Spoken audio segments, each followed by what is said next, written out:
असं म्हणाल्या की नाही, माझा काही व्यक्तिगत संबंध नाही. परंतु अगदी खरातांचे वडील वारले तेव्हा चाकणकर होत्या, खरातांच्या पोरीचं लग्न जमलं तेव्हा चाकणकर सगळ्यात पुढे होत्या, खरातांची भाची चाकणकरच्या घरात राहते, खरात आणि चाकणकर यांचे फायनान्शियल काही डॉक्युमेंट्स तेही मी 2 दिवसात पुढे आणेन.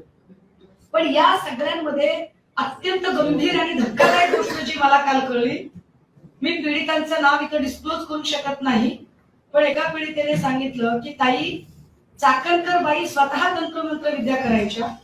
त्या तंत्रमंत्र विद्या कशा करताय, तर एक फोटो मी आपल्याला दाखवला पाहिजे. तसं तर खूप फोटो आहे, पण जो ठळक फोटो आहे तो त्याची तारीख सह दाखवते आणि मग पुन्हा पुढे हा फोटो सगळ्यांनी बघितला. आपण सगळ्यांनी हा फोटो सगळ्यांनी बघितला.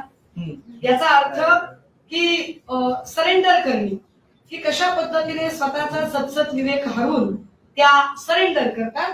आता हे सरेंडर करून झाल्यानंतर त्या पुढे काय करतात की या सगळ्यांच्या मध्ये त्या म्हणाल्या की नाही नाही, आमचं काय, मला काही देणं घेणंच नाही, मी फक्त ट्रस्टवर होते.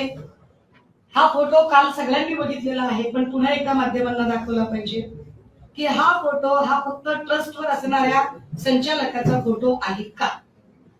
या फोटोवरून आम्ही त्यांचे खरातांशी असणारे कौटुंबिक संबंध काय आहेत काय नाही हे त्या सांगतील. आम्हाला त्याच्यातही जायचं नाही, मला त्याच्यावरही जायचं नाही. मला एका वेगळ्या गोष्टीकडे जायचंय की एका पीडितेने सांगितलं की चाकणकर स्वतः तंत्रमंत्र विद्या करत होत्या आणि अक्षरशः आपली अनामिका कापणे. आता हे अनामिका कापणे हे काय प्रकरण आहे हे मला माहित नव्हतं. मी त्याची जरा माहिती काढायचा प्रयत्न केला, तेव्हा मला त्याची जी माहिती मिळाली ती फार धक्कादायक आहे. मी त्याची कॉपी काढून आणली आहे.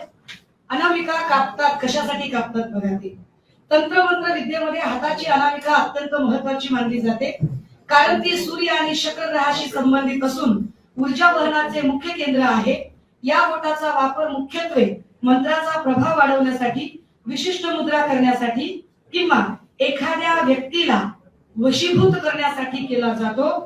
या बोटाद्वारे ऊर्जा शरीरात प्रवाहित कशी केली जाऊ शकते, कशी, तर परत तंत्रमंत्र विद्येच्या लोकांनी सांगितलंय की हे बोट सूर्य म्हणजे यश आणि शुक्र म्हणजे आकर्षण यांच्याशी जोडलेले आहे, ज्यामुळे मंत्रोच्चाराद्वारे एखाद्याला आकर्षित करणे आणि यश प्राप्त करणे असा या तंत्रमंत्र विद्येचा अर्थ आहे.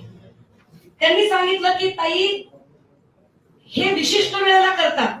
कधी करतात, हे सोमवती अमावस्येला करतात.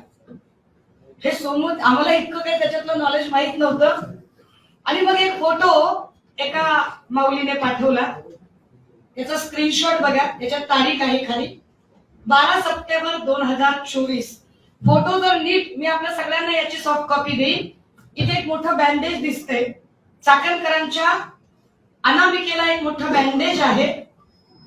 मी याच्या अलीकडचा पण एक फोटो आहे 9 सप्टेंबरचा. 9 सप्टेंबरला ते एका कार्यक्रमात बोलताना दिसतात आणि या सगळ्यांच्या सारखा आहे. ते बघा, इथे सुद्धा बँडेज आहे.